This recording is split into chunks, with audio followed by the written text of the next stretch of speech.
Hello to all my friends and family, and welcome to Jim's 5am Club.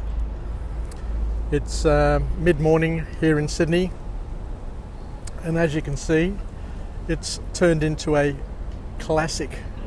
beautiful classic autumn day here in Sydney. The cloud cover that we had here this morning has all but blown away. We've got a gentle breeze, we've got the sun showering us with its beautiful rays, and it's turned into a glorious Saturday morning. Anyway, let's go on a bit of a walk and talk, and today I'm going to chat to you about a book that I read on the bus on the way into work this morning, entitled Thanks for the Feedback by Douglas Stone. And we'll see what we can glean from this book and see if we can incorporate some of the learnings into our daily rituals and into our lifestyle. So the author kicks off his book with a nice little quote where he says that receiving feedback sits at the intersection of these two needs: our drive to learn and our longing for acceptance. And there's always a tension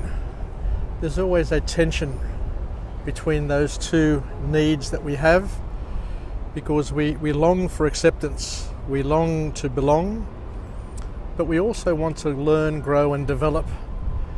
And each of these has its own challenges. But the most important lesson to come from this book that we all need to accept and to appreciate is that there are clear benefits in learning how to give and receive feedback. And I know that feedback is one of those areas where we all are challenged because people get their noses out of joint when they receive feedback, which is a little bit different to what they're expecting. But we need to understand that feedback is an important loop, an important thing that we need to have in our life. We need honest and frank feedback on a daily basis or on a regular basis in order to make sure that we're on track and heading in a direction where we decided that we want to head, with God's guidance, of course. So what is feedback? What is feedback? The author has identified 3 types of feedback for us to consider, and each has its own purpose. So it's important to understand the different types of feedback so that you're aware that the feedback that you're seeking or the feedback you're receiving fits into a particular category. So the 3 types of feedback which have their own purpose, as we suggested, are appreciation feedback. And appreciation feedback is one that helps motivate us and keeps us pushing forward and continuing what we're doing. There's coaching feedback, which we receive, and it tells us, it basically points us in a particular direction and gives us feedback in terms of how we can grow and develop and how we can improve by making some small changes, hopefully. So it's feedback that enables us to grow and improve, and that's called coaching feedback. And there's also a 3rd type of feedback, which is called evaluation feedback. And evaluation feedback allows you to identify and see where you currently stand, and you can use that to benchmark and baseline yourself with where you need to be and what you need to do in order to get there. So it's important to get feedback, but it's also important to give feedback to your mentors, your family, your teammates. And the sort of feedback that you need to do with them is to tell them that you welcome their feedback and to express to them and let them know what sort of feedback works for you, so you can entice people to provide you specific feedback. So if you need to know something about yourself, and you know that there are people out there who can give you the necessary feedback that you need based on your friendship with them or your connection with them, then you need to directly tell them what feedback you're seeking and why you're seeking it, to enable them to give you the type of feedback that is going to be most beneficial to you. The next structured point to come out of this book is that the author implores us not to overreact to criticism too soon, to let the criticism or let the feedback sink in, and to understand that there is more to understand than just what people say, to try and get the feel, to try and get the gist of the feedback, and to understand holistically what this means and how you can incorporate it, how you can use it, how you can leverage it to achieve more in your life and to be a better version of yourself, and to grow basically from the feedback. The author reminds us that we should not take offence on receiving feedback, because taking offence will surely make you miss out on the opportunity to grow and develop and to improve.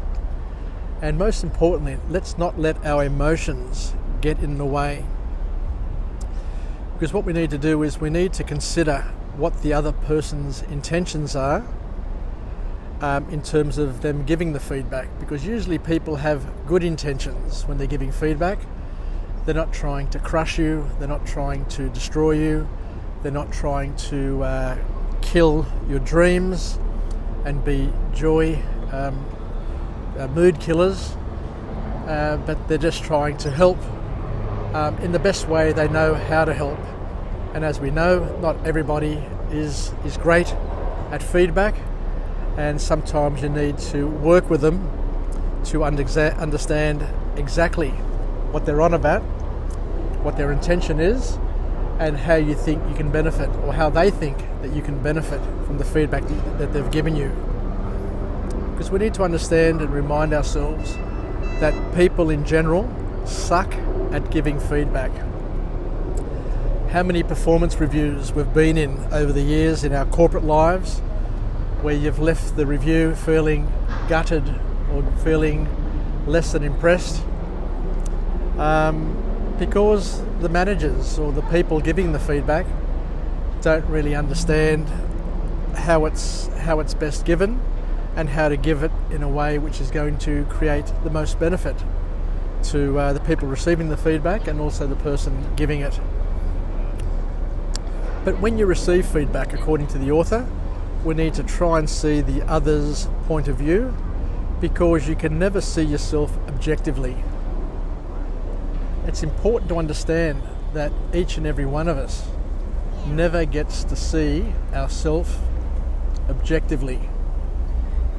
Our view of ourselves is always subjective.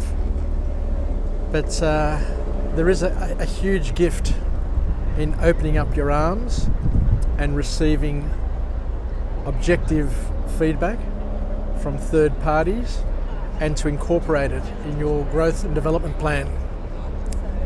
I was very interested, and I actually quite laughed out loud when I heard this.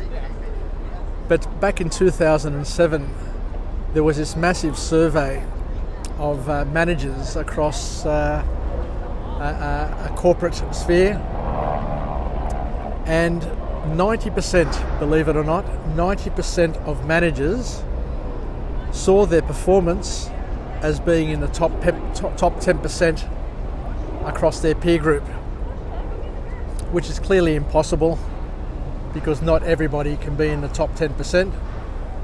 But it just goes to show that we tend to overestimate our contribution and where we sit in the spectrum and in the framework.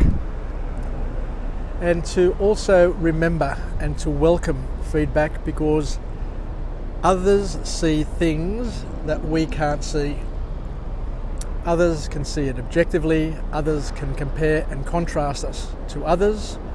I'm not saying that other people's view is entirely right, because they only get to see a slither of us and they may not get to understand our intentions and what we're trying to achieve. But at the end of the day, people aren't stupid. People have good insight, and they can compare you and contrast you to your peer group and come back to you and give you some objective feedback, which you can choose to use or not use. But the important thing to understand is that it does help if you use it in the right framework, and if you use it objectively and open up your heart, open up your mind, and try and understand where they're coming from. But in order to take advantage of feedback, we need to have a growth mindset. Because if you've got a fixed mindset, which is inflexible, one which is pretty narrow, then it's going to cause issues when somebody says to you something which is going to challenge that frame, which disagrees with your fixed view of yourself. Your view of yourself could be incorrect, but if it's fixed and narrow and not open to flexibility and adjustment, then you may get your nose out of joint and you may get insulted and offended with the feedback that you get from other people. But the author here tells us it's very, very important to have a growth mindset, because through a growth mindset you'll be able to work with the person giving the feedback and work the feedback to leverage it as best you can to get the most out of it.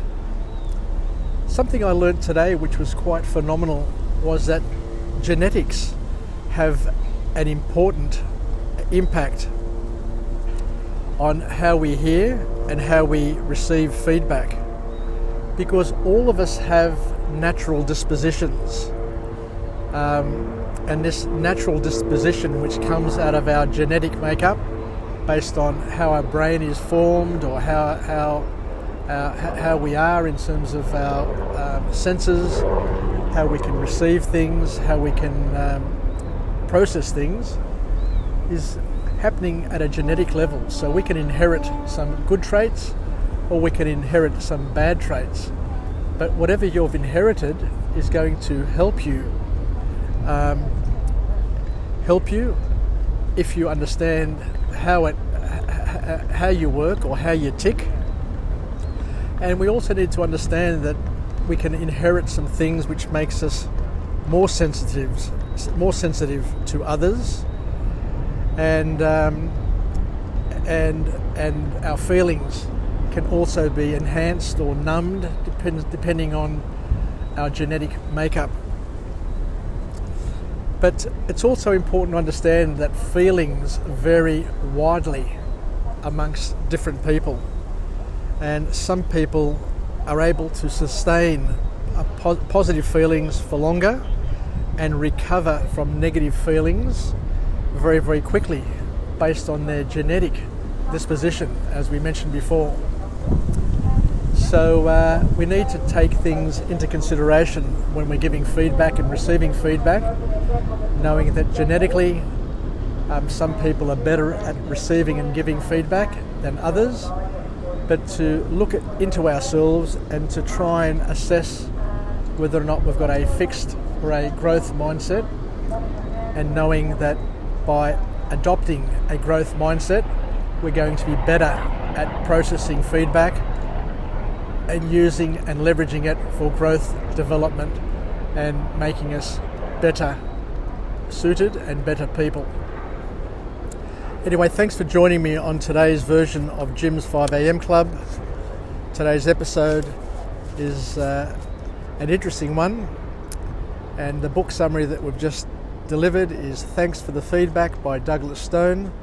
So let's finish off with a positive affirmation. I'm alive, I am well, and I feel absolutely great.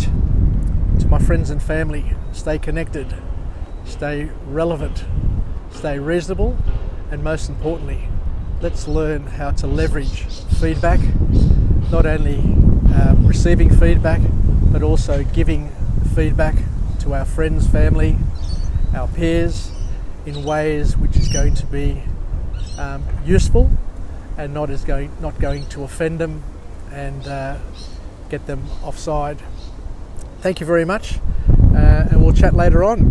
Filakia from Jim's 5am Club, and we'll chat a little bit later on. I think I'll do another couple after work, given that it's such a beautiful day, and I've also got plenty of notes here that I've done over the past couple of nights.